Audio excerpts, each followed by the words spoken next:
وهي النتيجة النهائية يا حبايبي للبوظة سلورة، وحلاوة الجبن السلورة مع البوظة. قدم البوظة كانوا بسوريا يقدموا معاها بوظة عربية، بوظة دق الشام عند بقداش، فما موجودة معانا هون. اضطرينا نستبدلها بالبوظة العادية مع الفانيلا. أكلي ولا أروع، بتمنى تجربوها وتدعوا لي. السلام عليكم ورحمة الله وبركاته، أهلا وسهلا فيكم أخواتي وأخواتي في فيديو جديد وأكلة جديدة. معكم أخوكم ناصر من قناة ليالي الشام.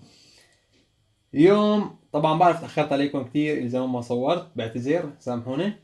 اليوم بإذن الله راح نسوي مع بعض حلاوة الجبن مع البوظة، حلاوة الجبن السلورة مع البوظة.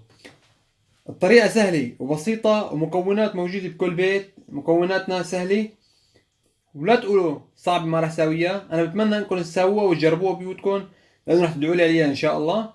طبعا راح تطلع معاكم افضل من المشتريها من المحلات. الطريقة كتير بسيطة وطعمة ولا اروع، بتمنى منكم تجربوها. طبعا اشخاص ما مشتركين معي بالقناة بتمنى يشتركوا معي بالقناة وتدعموا القناة اكثر بلايك وشير وسبسكرايب. خلينا نروح هلا للمقادير. طبعا محتاج لحلاوة الجبن كاستين من السميد. انا بستخدم سميد القمح وليس سميد الذرة الناعم، سميد قمح ناعم. بدنا كاستين متساويات من سميد القمح الناعم، وثلاث كاسات من المي، كمان ثلاث كاسات مي متساوية. وبدنا كاس سكر وحدة، ما رح نستخدم غيرها لأنه رح نضيف عليها القطر. وبنحتاج لقطعتين من الجبنة، جبنة الموزاريلا أو الجبنة الحلوة. هاي الجبنة موجودة وين ما كان، والناس اللي ما بتلاقيها فيكم تستخدموا جبنة حلوة، يعني جبنة ما محطوط لها ملح نهائيا. وبدنا معلقة من ماء الورد. بالنسبة للزينة محتاج المكسرات. أنا راح أستخدم اليوم البندق المجروش. فيكم تستخدموا كمان الفستق الحلبي، اليوم راح أستخدم البندق إن شاء الله. وآخر مكون موجود معنا هي البوظة، ما هي اللي بتعطي اللذة لأكلتنا اليوم. نحتاج البوظة بالفانيلا أو البوظة بالحليب السادة. هاي المكونات موجودة قدامنا، وخلينا نروح هلا لأول خطوة.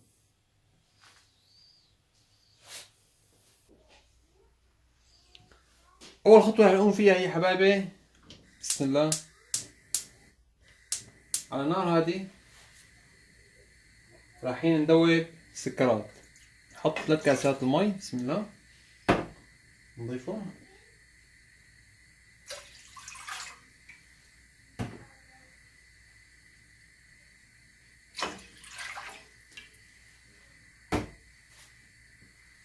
نضيف عليهم كاس السكر، بسم الله. نصبر عليهم لحتى يذوبوا.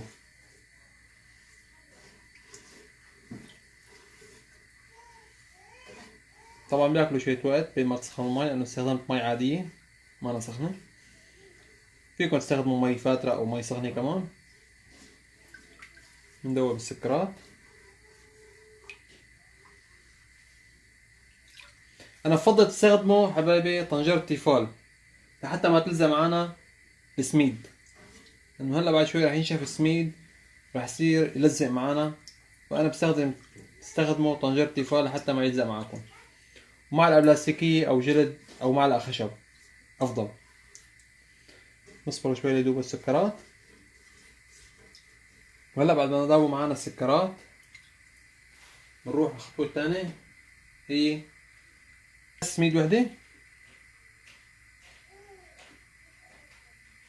نحاول انه ما يجبلوا معنا، ننتبه. إن شفنا في تجبيل او في تكتلات نحاول نفرطهم عن بعضهم او نستخدم المشبك.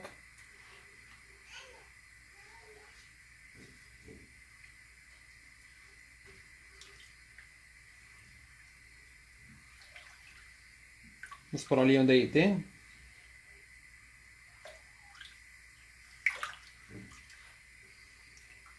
هلا بنضيف جبنة الموزاريلا، طبعا لازم تكون مقطعة معانا. هاي جبنة الموزاريلا لازم نقطعها، بسم الله.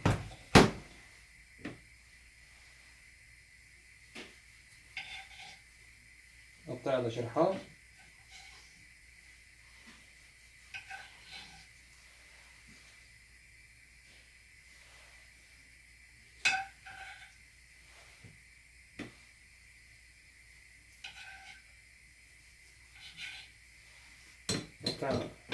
ثلاث أقسام أو أربع أقسام.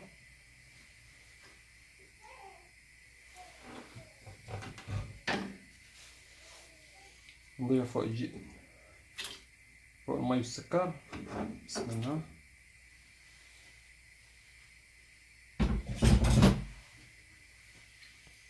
هلا بنصبر عليها لحتى تذوب.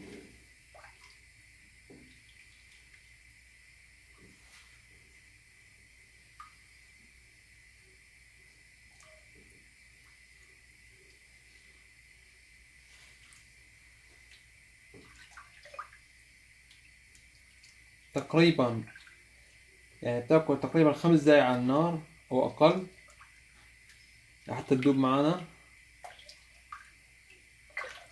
طبعا ما بنخلي المي تغلي نهائيا ولا تسخن دافي.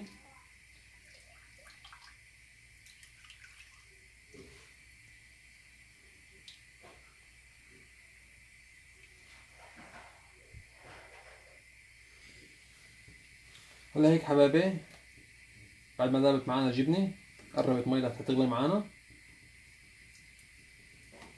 هلا هون لازم نكمل نحرك حتى ما يتجبلوا معنا ويتكتلوا. بنضيف كاس السميد الثاني بشكل تدريجي. ننتبه ما يتكتلوا معنا. بسم الله. عم بستخدم ايد اليمين اليسار. بسم الله. بشكل تدريجي بنضيفهم.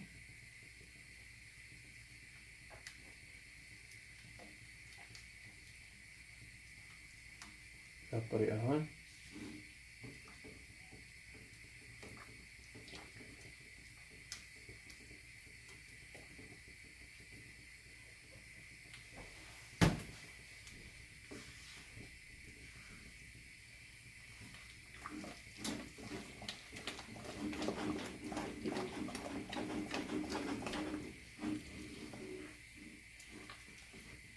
يا عيني يا عيني على الجبنة يا عيني. شوفوا الجبنة كيف. يا عيني. حاول حركها كتير منيح وبسرعة حتى تدبق معانا الجبنة.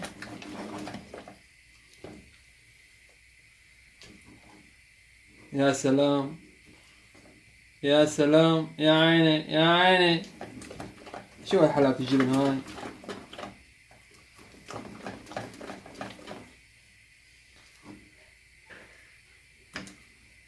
صلوا على النبي يا جماعة. اللهم صل على النبي. ما شاء الله. هلا إذا بتحبوا الجبنة كتير فيها فيكم تضيفوا كمان مكعب جبنة تاني. بنحاول نحركها منيح لحتى تدبق معنا.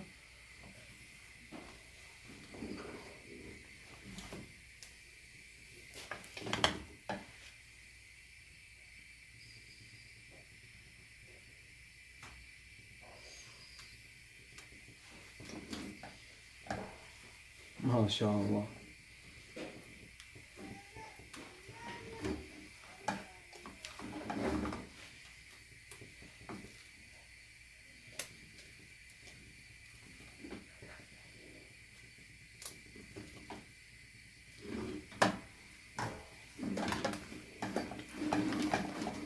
نهدي النار تحتها شوي.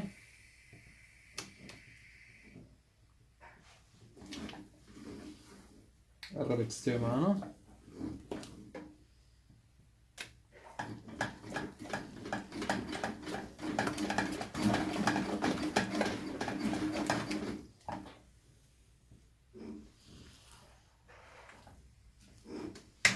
هلا بنضيف معلقة ماء ورد.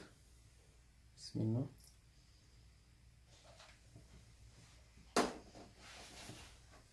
نحركها شوي. اللهم صل على النبي على الريحة.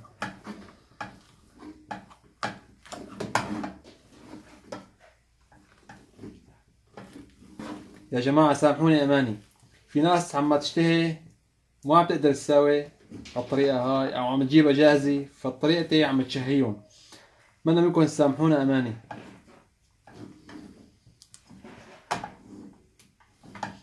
هلا هيك صاروا معنا جاهزين.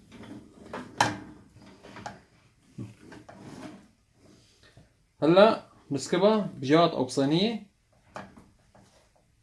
ونستناها لحتى تبرد. بسم الله. هلا شلناها من على النار مباشرة، صارت سخنة لازم نفضيها. بسم الله.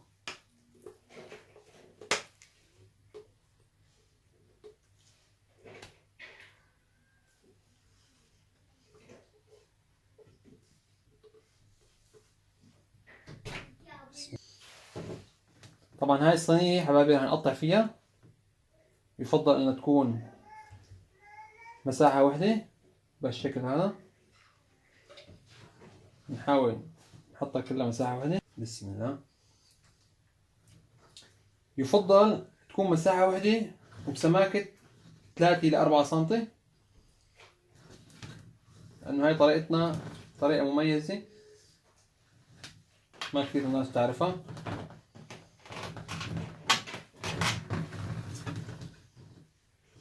بالشكل هذا.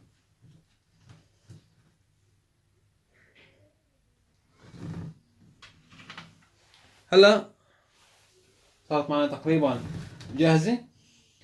نتركها نص ساعة لساعة اللي هو لحتى تبرد معنا، ونروح لآخر خطوة مرحلة التقديم. بس اللي بردت إن شاء الله بنشوفكم. بسم الله. هلا هيك حبايبي مضى لي وقت كافي من الزمان، بردت معنا المأمونية والأشطلية. بسم الله.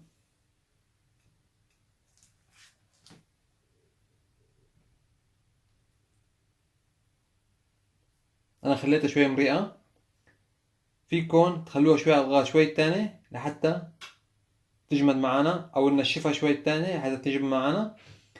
أنا خليتها مريئة لأنه بحبها مريئة شوي.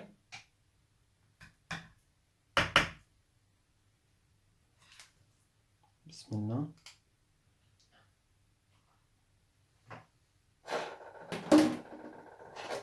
نسكر بالشكل هذا.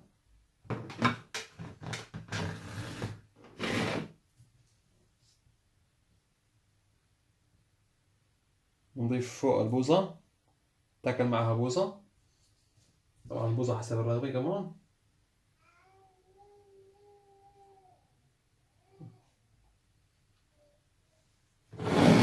فينا نرش فوقها فستق الحلبة، فينا نرش فوقها البندق، مكسرات حسب الرغبة.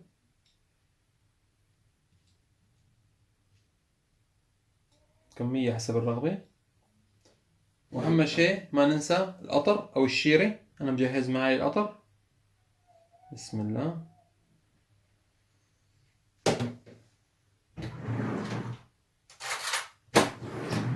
هلا هيك صارت جاهزة للضيافة. إن شاء الله صحتين وهنا. بتمنى الفيديو يكون عجبكم، وبتمنى إنه تجربوها وتدعوا لي. أكلة بتتقدم مملوك وخيالية، وإن شاء الله تكون الطريقة عجبتكم. لا تنسوا تدعموا القناة بلايك واشتراك وكومنت. الله معكم.